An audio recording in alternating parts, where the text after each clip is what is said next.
সন্দেশখালীতে যে অস্ত্রভান্ডারের হদিশ পাওয়া গিয়েছে তার আনুমানিক বাজার মূল্য 70 থেকে 80 লক্ষ টাকা।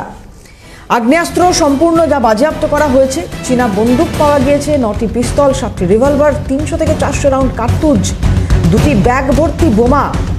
সন্দেশখালী থেকে 3টি বিদেশি রিভলভার উদ্ধার হয়েছে, দেশি রিভলভার উদ্ধার হয়েছে। যা পাওয়া গিয়েছে তাতে সত্যি হাড় হিম হয়ে যাচ্ছে। কারণ এই প্রশ্নগুলো খুব স্বাভাবিক ওঠা যে ইডিকে আটকানো হয়েছিল, ইডির মাথা ফাটিয়ে দেওয়া হয়েছিল যাতে এই পর্যন্ত না পৌঁছাতে পারেন ইডির আধিকারিকরা। সেই জন্যই কি মরিয়া প্রয়াস ছিল শাহজাহানের আই কার্ড এই এলাকা থেকে পাওয়া? এটাই কি প্রমাণ করছে যে শাহজাহান সরাসরি ঘটনার সঙ্গে যুক্ত?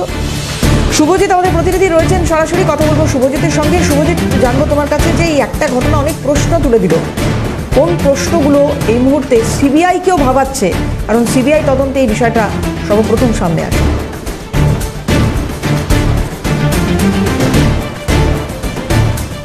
একেবারে দেখো, এই মুহূর্তে আমি দাঁড়িয়ে রয়েছি সন্দেশখালীর মল্লিকপাড়ায় আবু তালেব মোল্লা ওরফে আবু তালেব শেখের যে বাড়ি।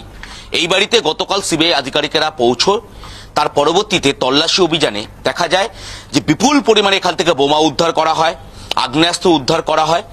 এবং তুমি যে প্রশ্নটা করছিলে যে কোথাও গিয়ে এই গোটা বিষয়গুলিকে লোকানোর চেষ্টা বা আড়াল করার চেষ্টাই কি করছিলে শেখ শাহজাহান, যে কারণে এনফোর্সমেন্ট ডিরেক্টরেটের মতন একটি কেন্দ্রীয় গোয়েন্দা সংস্থা তাদের আধিকারিকদের উপর হামলার ঘটনা ঘটে।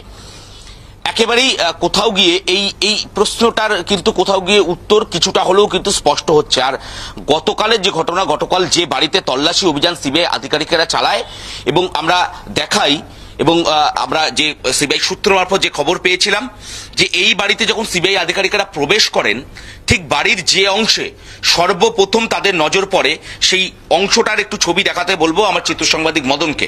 তারা যখনই বাড়ির ভেতর প্রবেশ করে, বাড়ির ভেতরে প্রবেশ করার পরে ঠিক বাদিকে করিডরের মধ্যে একটি বড় বাস্ক তুমি দেখতে পাচ্ছ।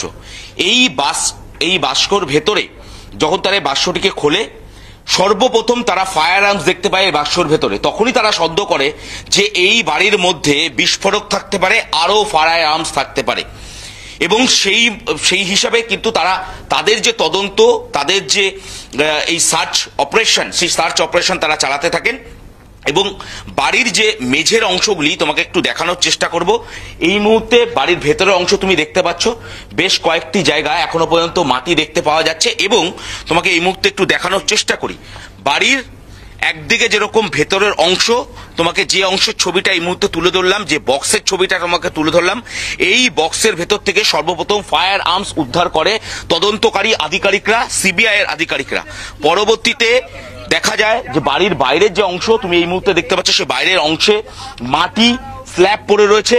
অর্থাৎ গতকাল যে আমরা দাবি করছিলাম বা আমরা বারংবার বলছিলাম যে বাড়ির ভেতরের অংশ কার্যত গর্ত খুঁড়ে সেখান থেকে তার মধ্যে থেকে রীতিমতন বম উদ্ধার করা হয়। এবং তোমাকে একটু দেখানোর চেষ্টা করব যে এই যে অংশ, বাড়ির ভেতরের যে অংশ, সেই বাড়ির ভেতরের অংশ কার্যত বাড়ির ভেতরের অংশ খুঁড়ে সেখান থেকে মাটি তুলে তার ভেতর থেকে কিন্তু একেবারে যে বোমা উদ্ধারের যে ঘটনা, সেই ঘটনার ছবি আমরা দেখলাম। সে বোমা বিস্ফোরণের শব্দ আমরা শুনলাম, নিষ্ক্রিয় করার চিত্র আমরা দেখলাম। গতকাল এনএসজির কমান্ডো বাহিনী তারা এসে পৌঁছলেন, তারা রোবটের মাধ্যমে সেই বোমা উদ্ধার করলেন এবং নিষ্ক্রিয় করার কাজ করলেন। বাড়ির ভেতরের অংশের ছবি এই মুহূর্তে তুমি দেখতে পাচ্ছ দেবারতী, আমার চিত্র সাংবাদিক মদন তোমাকে তুলে ধরছে সেই ছবি।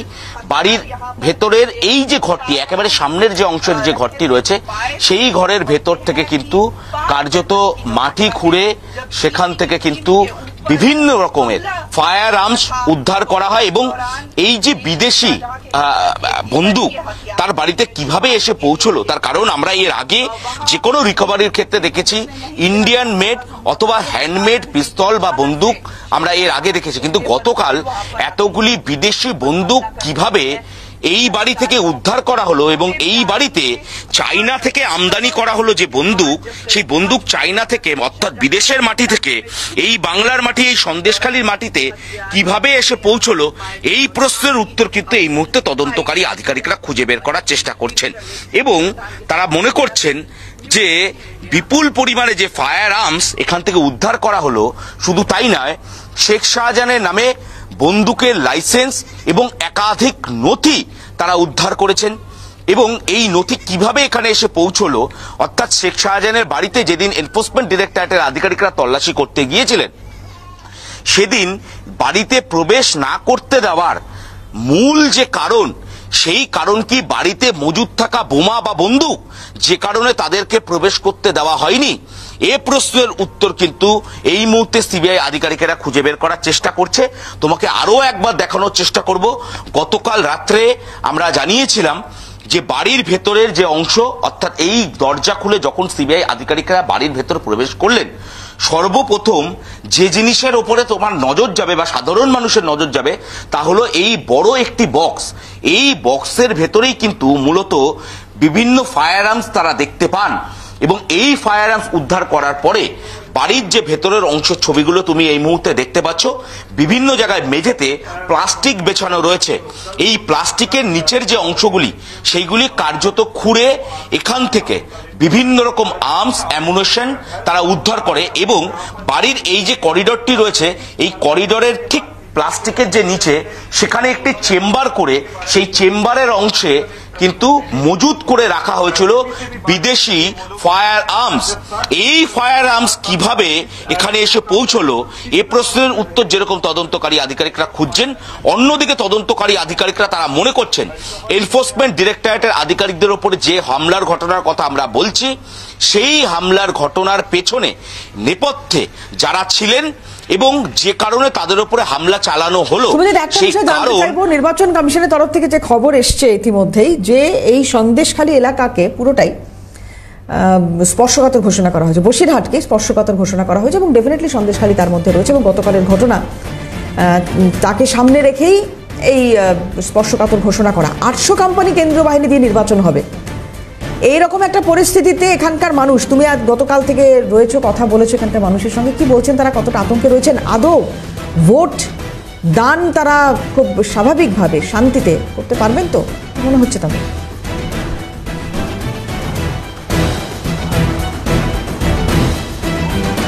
দেখো, একটি বিষয়, গতকাল আমরা যখন সন্দেশখালীর এই মল্লিক পাড়াতে পৌঁছলাম, তখন এনএসজি কমান্ডোদের তরফ থেকে এই আশেপাশে থাকা বাড়িগুলি, অর্থাৎ এই যে অংশে এই বাড়িটি রয়েছে তার চারিদিকের যদি নজর রাখা যায় বা গুগল ম্যাপের সাহায্যে যদি দেখা যায়, দেখা যাবে এই বাড়িটি চারিদিকে জলকর, অর্থাৎ ভেরি রয়েছে। সেই ভেরিতে মাছ চাষ করা হয় এবং মধ্যবিত্ত একেবারে মধ্যস্থলে এই বাড়িটি রয়েছে। সাধারণ মানুষের প্রবেশ বা নজর সাধারণভাবে এড়িয়ে যাওয়া যায় এই বাড়ি থেকে। সেই জায়গা থেকে বলতে বলতে কি একটু ছবিটা দেখা সম্ভব? মানে এই বাড়িটার ঠিক অবস্থানটা যদি চারদিকটা ঘুরিয়ে দেখানো সম্ভব হয়, তাহলে আমাদের দর্শকরাও বুঝতে পারবেন।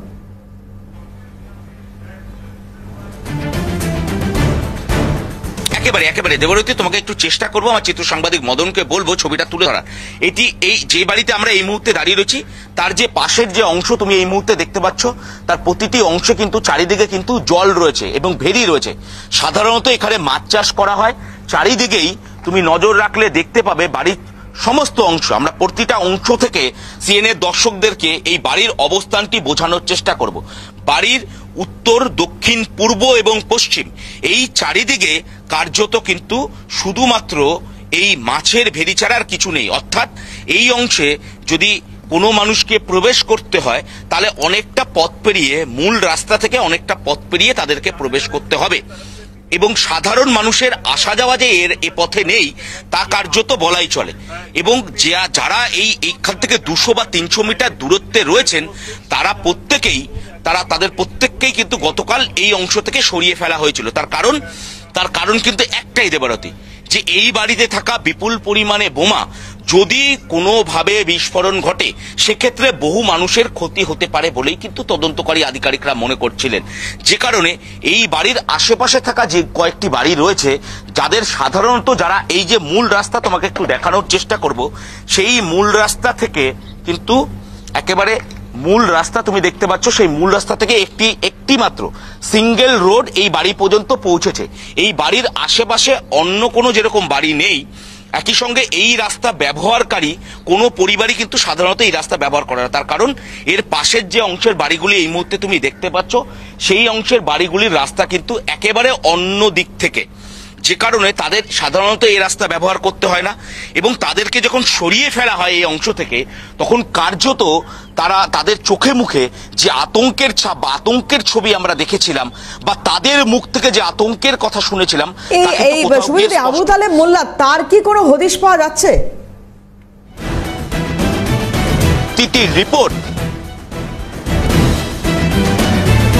দেখো, আবু তালেব মোল্লার এই মুহূর্তে কোনো হদিশ পাওয়া যায়নি। গতকাল সিবিআই আধিকারিকরা দফায় দফায় আবু তালেব মোল্লার স্ত্রী মাজিদা বিবি তাকে জিজ্ঞাসাবাদ চালিয়ে যান, এবং তার কাছে জানতে চাওয়া হয় এই অস্ত্র কিভাবে এসেছিল এবং এই মুহূর্তে আবু তালেব মোল্লা কোথায় রয়েছে। তার কারণ যখন তদন্তকারী আধিকারিকরা এসে পৌঁছেছিলেন এই বাড়িতে, তখন কিন্তু আবু তালেব মোল্লা এই বাড়িতে ছিলেন না। তারপরেই সে গা ঢাকা দেয়, এবং এই মুহূর্তে সে কোথায় রয়েছে তারই খোঁজ কিন্তু একদিকে যেরকম কেন্দ্রীয় গোয়েন্দা এজেন্সি চালিয়ে যাচ্ছে, অন্যদিকে রাজ্য পুলিশের আধিকারিকরা তারাও কিন্তু এই আবু তালেব মোল্লার খোঁজ চালিয়ে যাচ্ছেন। তার বাড়িতে বিপুল পরিমাণে অস্ত্র কিভাবে এলো সেই বিষয়টিও কিন্তু এই মুহূর্তে দেখার চেষ্টা করছেন বা খতিয়ে দেখার চেষ্টা করছেন তদন্তকারী আধিকারিকরা। আর তোমাকে যেমনটা বলছিলাম দেবারতী, যে এই যে সন্দেশখালী, এই সন্দেশখালী কিন্তু প্রথম থেকেই নির্বাচন কমিশনের নজরে রয়েছে। সন্দেশখালীতে এনফোর্সমেন্ট ডিরেক্টরেটের আধিকারিকদের উপরে হামলার ঘটনার পর প্রতিদিনের যে রিপোর্ট, সেই রিপোর্ট রাজ্য পুলিশের কাছ থেকে চাওয়া হয়েছিল। একই সঙ্গে কেন্দ্রীয় গোয়েন্দা সমস্ত এজেন্সিগুলির থেকে যে রিপোর্ট নির্বাচন কমিশন পেয়েছিল, তারই পরিপ্রেক্ষিতে নির্বাচন কমিশনের পক্ষ থেকে স্থির করা হয়েছিল যে এই যে সন্দেশখালীর যে নির্বাচন, অর্থাৎ বসিরহাট লোকসভার যে নির্বাচন, সেই নির্বাচনের ক্ষেত্রে নির্বাচন কমিশন তাদের তরফ থেকে বিশেষভাবে নজরদারি রাখবেন, জেলা পুলিশ নজরদারি করবে। একই সঙ্গে যা যা ব্যবস্থা নেওয়ার প্রয়োজন, সেই সমস্ত ব্যবস্থা সাধারণ মানুষ যাতে নির্বিঘ্নে এই ভোট পর্ব সারতে পারেন বা তারা তাদের ভোট দান করতে পারেন, সেই দিকে কিন্তু নির্বাচন কমিশনের পক্ষ থেকে নজর রাখা হচ্ছে। তার কারণ শুভজিৎ, আপাতত অনেক ধন্যবাদ। পরবর্তীতে আবারও আসবো তোমার কাছে। শুভজিৎ আমাদের সঙ্গে ছিলেন সরাসরি সরবেরিয়া থেকে।